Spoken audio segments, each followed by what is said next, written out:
Movie की starting में हमको दिखाया जाता है कि पानी के नीचे एक रशियन सबमरीन सबमर्सिबल जिसका काम दूसरी कंट्रीज पर चुप कर नजर रखकर उनकी इन्फॉर्मेशन निकालना है।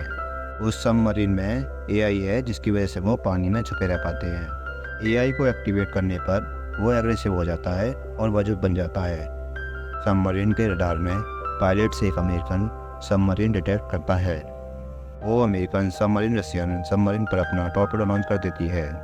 टॉर्पेडो लॉन्च होते ही रशियन सबमरीन के कमांडर टेंशन में आके काउंटर करने के लिए अपना टॉर्पेडो लॉन्च कर देते हैं। लेकिन भाई साहब कुछ देर बाद ही वो अमेरिकन सबमरीन टॉर्पेडो दोनों गायब को एक पुलिस समझकर रशियन कमांडर और जनरल अटैक अबॉर्ट कर देता है। लेकिन जो टॉर्पेडो जो उन्होंने लॉन्च किया था वजूद उसे उन्हीं की तरफ से काउंटर कर देता है।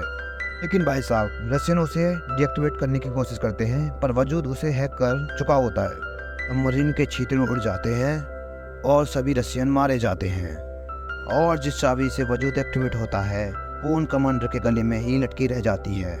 अब हमें स्टोरी के हीरो ईथन हंट को दिखाया जाता है जिसे हमेशा की तरह एक मिशन मिला है।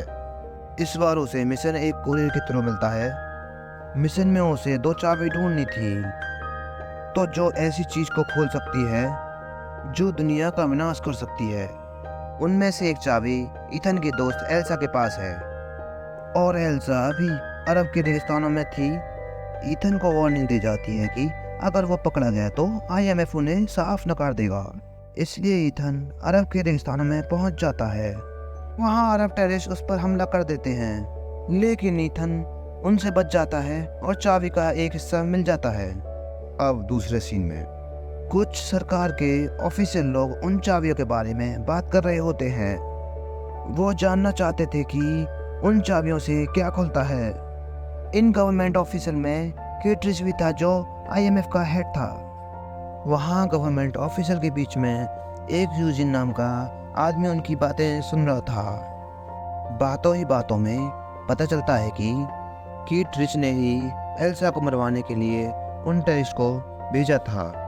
कुछ देर बाद एक धमाका होता है और सब बेहोश हो जाते हैं। जब यूजिन अपना मास्क हटाता है तब पता चलता है कि ईथन उस दिन बनकर यही पता करने आया था कि एल्सा को कौन कौन मरवाना चाहता था। जो चाबी ईथन केट्रिज को देने वाला था अब वो उस चाबी को अपने पास ही रख लेता है।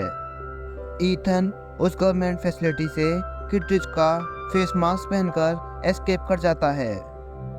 अब वो केट्रिज से मिली सारी जानकारी अपने दोस्त लूथर, बेंजी और एल्सा को बताता है। अब उन चारों का नेक्स्ट मिशन चाबी का दूसरा पार्ट हासिल करना है और वो दूसरा हिस्सा एक खरीदार के पास था जो दुबई से न्यूयॉर्क जा रहा था। अब इनका काम था वहाँ एयरपोर्ट से जाकर वो चाबी लेकर चुपचाप एस्केप कर जाना। वहाँ पहुंचकर जैसे उन्होंने सोचा था बिल्कुल वैसा नहीं होता। मुसीबत बढ़ाने के लिए वहाँ एफबीआई एजेंट ईथन को पकड़ने पहुंच जाते हैं लेकिन इसके लिए ईथन की टीम पहले ही तैयार थी।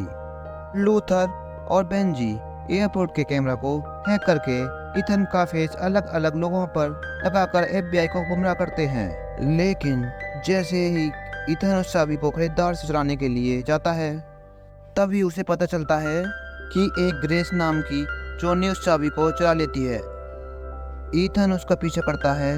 तभी बेंजी को पता चलता है कि एयरपोर्ट पर एक बैग में बॉम्ब है, वो भी ऐसा वैसा बॉम्ब नहीं, न्यूक्लियर बॉम्ब। बेंजी जल्दी जाकर जैसे तैसे उस बॉम्ब को डिफ्यूज करता है। डिफ्यूज करने पर पता चलता है वो बॉम्ब खाली है। वो सिर्फ उनका ध्यान भटकाने के लिए था जिसे एआई के मैसेंजर गैब्रियल ने सूटकेस में डाला था। अब ईथन को भी ये पता चल चुका था। लेकिन जैसे ही वो ग्रेस से चाबी लेने जाता है तभी ग्रेस किसी और की जेब में चाबी डालकर रोम के लिए निकल जाती है। तभी एफबीआई एजेंट ईथन को ढूंढ लेते हैं और उसे वहां से भागना पड़ता है। ईथन की टीम तुरंत रोम की टिकट करवाती है और ग्रेस को रोम की पुलिस से पकड़वा देती है। तभी पता चलता है कि ग्रेस ने वो चाबी किसी और की जेब में डाल दी है और वो उस पार्टी में रात में मिलेगा। रोम में एथेन ग्रेस का लॉयर बन के जाता है। जब एथेन और ग्रेस वहाँ से भागने को होते हैं तभी गैब्रियल के एजेंट पेरिस एथेन और ग्रेस के पीछे पड़ जाते हैं। पहले से एक ब्लड प्रूफ गाड़ी में बैठकर हाथ धोकर पीछे पड़ जाती है। ईथन और ग्रेस एक छोटी सी गाड़ी से भागकर जैसे तैसे अपना पीछे छुड़ाते हैं। इस बीच उनकी गाड़ी रेलवे ट्रैक पर फंस जाती है। ग्रेस ईथन को वहीं गाड़ी के स्टीयरिंग से बांध कर छोड़ के चली जाती है।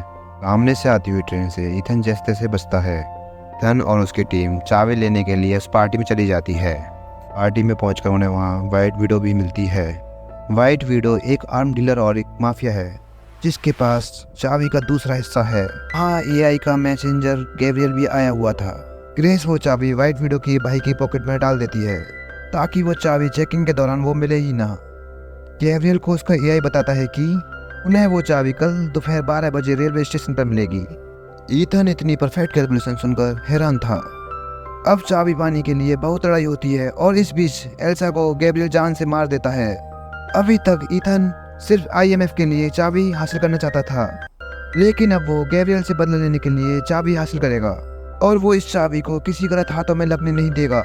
अगले दिन व्हाइट विडो वो दोनों चाबी ट्रेन में अपने बॉस को देने वाली होती है, लेकिन उसके पास सिर्फ एक ही चाबी है और उसे नहीं पता दूसरी चाबी कहाँ है। ईथन और उसके साथी प्लान बनाते हैं कि वो व्हाइट विडो का मास्क ग्रेस को पहनाकर भेजेंगे। वहाँ व्हाइट विडो के बॉस से चाबी की परख करवाएंगे और वहाँ से चाबी लेके निकल जाएंगे, लेकिन ऐसा कुछ नहीं होता क्योंकि फ्यूचर प्रेडिक्ट करने वाला एआई का एजेंट गैब्रियल भी वहीं पहुंच जाता है। वो ट्रेन के ब्रेक फेल कर देते हैं और लोको पायलट को जान से मार देते हैं। और एक और ये बड़ी प्रॉब्लम थी कि एथेन भी ग्रेस के साथ भी व्हाइट विडो के भाई का फेस मास्क पहन के आने वाला था, लेकिन मशीन बीच में खराब होने की वजह से वो ग्रेस के साथ नहीं आ पाता। लेकिन ईथन उससे वादा करता है कि वो जरूर आएगा। ईथन ट्रेन पर कूदने के लिए बाइक से आता है और ईथन ट्रेन का धीरे होने का इंतजार करता है, लेकिन गैब्रियल के ब्रेक फेल करने की वजह से ट्रेन धीरे नहीं होती और ईथन को उस पॉइंट से कूदने की जगह एक ऊंचे पॉइंट से कूदना पड़ता है। और इस स्टंट को मूवी के एक्टर टॉम क्रूज ने असलियत में किया था। कूदने के लिए बेंजी ने बिल्कुल सही लोकेशन बताई थी। इस वजह से ईथन ट्रेन पर पहुंच जाता है। जब ग्रेस व्हाइट विडो बनकर डीलर के पास पहुंचती है तब पता चलता है वो कोई और नहीं किटरिज था, जिससे चाबियों की पहचान थी। ईथन को पहले ही पता था कि चाबी दोनों असली हैं, बस उसे ये पता करना था कि चाबियों से क्या खुलता है। किटरिज उसे बताता है कि ये चाबी सेवास्टोपोल में फंसी सबमरीन के अंदर फंसी एआई की है, जिसकी वजह से हम कुछ भी हैक कर सकते हैं। अब किटरिज को पता चल चुका है ये व्हाइट विडो नहीं बल्कि ग्रेस है, जो कि अपनी चोरियों की वजह से मशहूर है। ग्रेस चाहती तो उस चाबी को किटरिज को हवाले करके नई जिंदगी जी सकती थी, लेकिन किटरिज इसका मिसयूज करता, इसलिए वो इस चाबी को किटरिज को ना देकर भाग जाती है। अब अगेन उस चाबी को हासिल करने के लिए बहुत फाइट होती है। अब ईथन भी ट्रेन पे पहुंच जाता है। गैब्रियल और ईथन के बीच बहुत लड़ाई होती है और जैसे ही गैब्रियल को लगता है कि चाबी उसके पास आ गई है, वो ट्रेन से निकलकर ट्रक पे कूद जाता है, लेकिन चाबी लड़ाई के बीच ईथन निकाल लेता है। और उसके बाद गैब्रियल ने ट्रेन के ब्रिज पर बॉम्ब फिट कर दिए थे। ईथन और ग्रेस जैसे तैसे ट्रेन को रोकते हैं और लोगों की जान बचाते हैं। ईथन और ग्रेस ट्रेन के आगे के डिब्बे में होने की वजह से गिरने वाले होते हैं, लेकिन तभी पेरिस आकर उनकी जान बचा लेती है। लेकिन पेरिस को किसी ने जहर का इंजेक्शन दे दिया था। जहर की वजह से पेरिस की वहीं पे डेथ हो जाती है। ग्रेस और ईथन पैराशूट से वहां से भागने वाले होते हैं, लेकिन बड़े अफसोस से पैराशूट एक ही आदमी का वजन झेल सकता था, इसलिए सिर्फ ईथन वहां से चाबी लेकर भाग जाता है। वहां एफबीआई एजेंट के साथ किटरिज भी ग्रेस को पकड़ने जाता है, लेकिन ईथन उससे पहले ही बता चुका होता है अगर तुम्हें कोई गिरफ्तार करे तो बोल देना, मुझे सौदा मंजूर है और मैं आपके ऑर्डर मानूंगी। ग्रेस एक आईएमएफ एजेंट बन जाती है और अब ईथन दोनों चाबी के साथ उस सबमरीन को खोलने के लिए तैयार है। इसी के साथ मूवी का पहला पार्ट खत्म हो जाता है।